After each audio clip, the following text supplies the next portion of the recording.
Hey, this is John. Welcome to my Workbench update.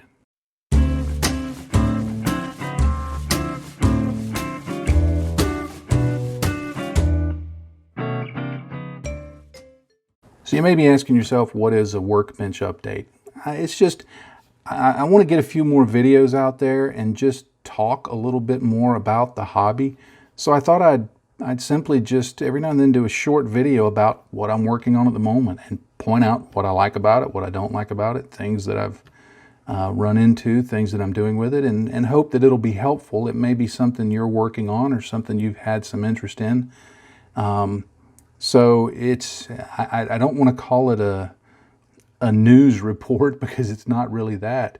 It's just, hey, here's what I'm working on and what I'm having fun with. So let me know what you think of this. It's a new thing I'm trying. If nobody likes it, I won't do it anymore. But if you like it, if you find it helpful and you like to see it, I'm not going to do it every week. But, you know, periodically every few weeks, I thought I'd try one of these if you like them. So let me know in the comments to this video what you think, and I'd appreciate your feedback.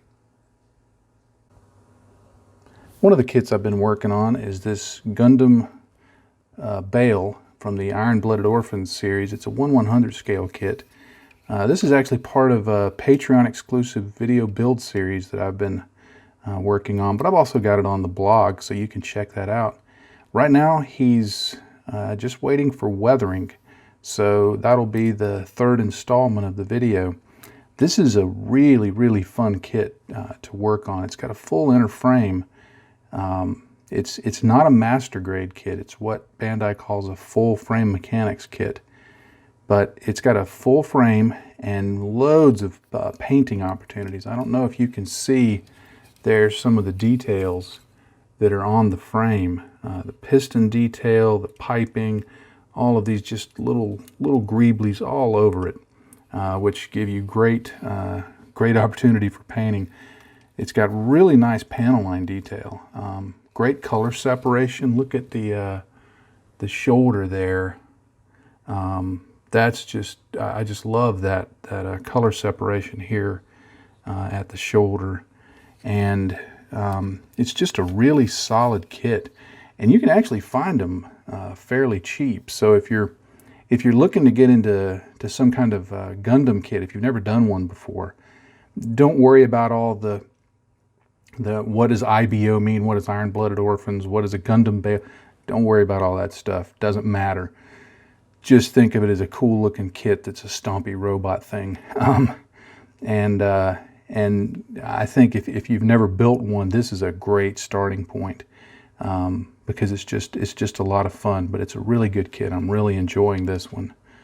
So look for this to be finished up in the next couple of weeks, both in the Patreon exclusive build series and on the blog.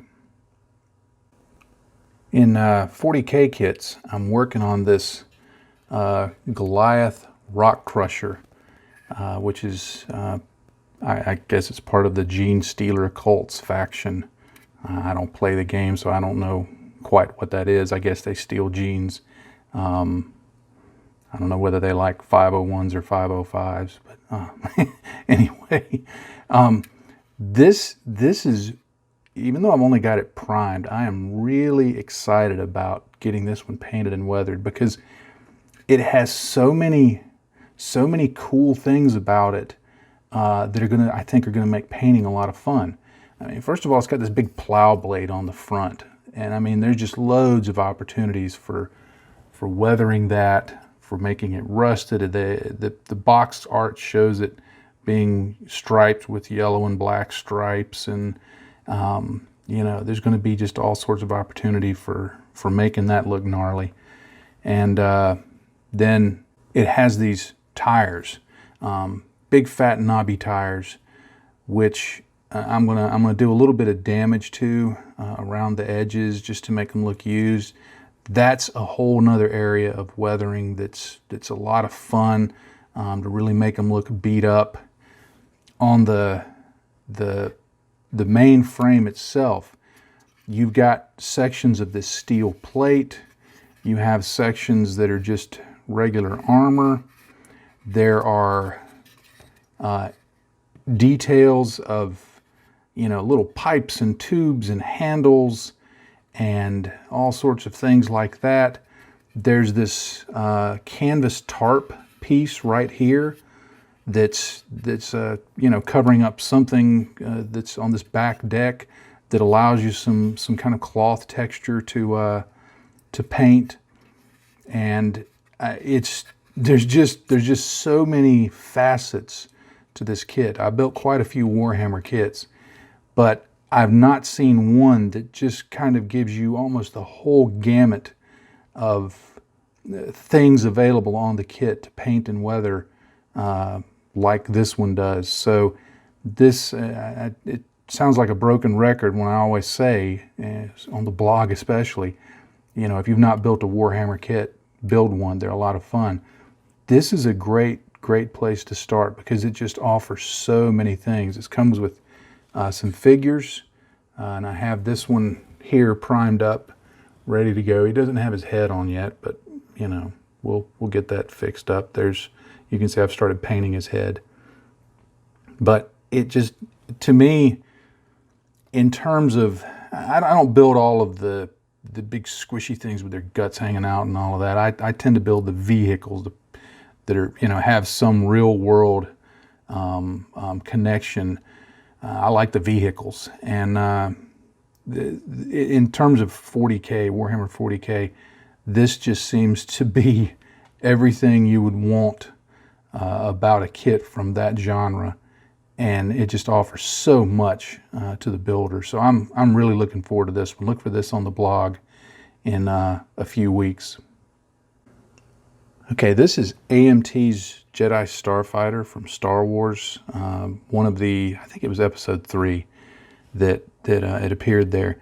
This has been kind of the sleeper, I guess you'd say the sleeper hit of the last few months for me. I got this at a model show, just dirt cheap. And I got it mainly because it was dirt cheap, and I thought, well, it's Star Wars. It's the only sci-fi thing I found here that really interested me.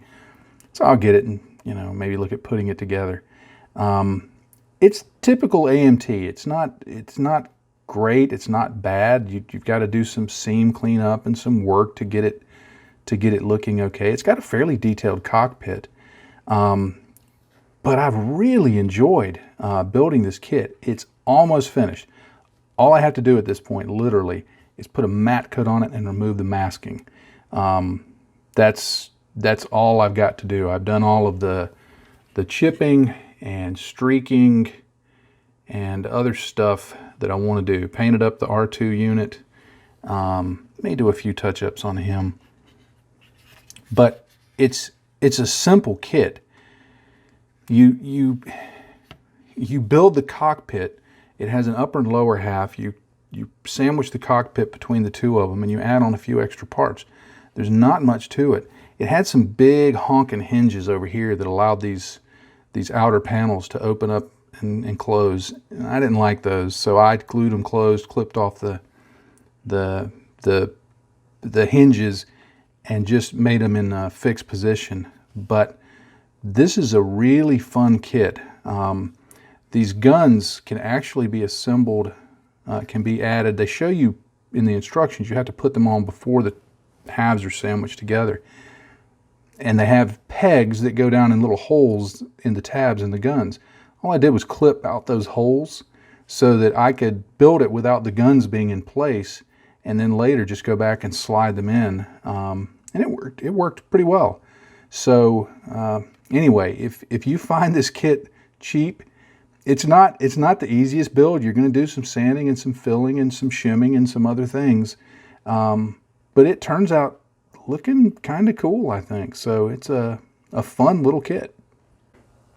One little final thing to show. I've started using Mr. Color paints in their various incarnations. Is that the right word? Who cares? But I was ordering something online, and this paint was on clearance, and so I threw it in the basket because I figured it's not going to change anything that much. It's just a couple of bucks. It's Mr. Color 40th Anniversary Graphite Black. And I didn't think anything of it. I just thought, okay, it's just some kind of metallic black. This is a really cool color. I've used it on several things on Gundam and a couple other spots here and there. But this is, I like it better than just normal gunmetal. It really does look like graphite. It's got this dark, grayish, steely, maybe just a hint of warmth to it. It's just a great color. So if you can find this, pick this color up, because I've never seen a color like this, graphite black. Okay, well that's going to do it for this Workbench update. Like I said earlier, if you've found this useful, if you're still watching, statistics tell me that there's far fewer people at this point than there were at the beginning, but that's okay. If you like what you've seen, just let me know. Let me know, if you have ideas of what you would like to see in this. Let me know, and I can try and incorporate those. But as always, thank you so much for supporting my work, whether it be through social media like Facebook, Twitter, or Instagram, or if you're a regular visitor to my blog, I'm grateful for that. And of course, if you're a Patreon supporter, I am very grateful to you for that. My family and I appreciate your support. It really, really does help us out and allows me to work at the pace that I do and do the things that I do, because otherwise we just couldn't do it. And if you're not a Patreon supporter and you would like to do that, I would be very grateful for that. Just check the links below the video and you'll see information on where to sign up for that. So that'll wrap up this first Workbench update. May not be the last, may be the last, we'll see. And thank you again for watching. Thank you for your support. And happy day to you, friends. Bye-bye.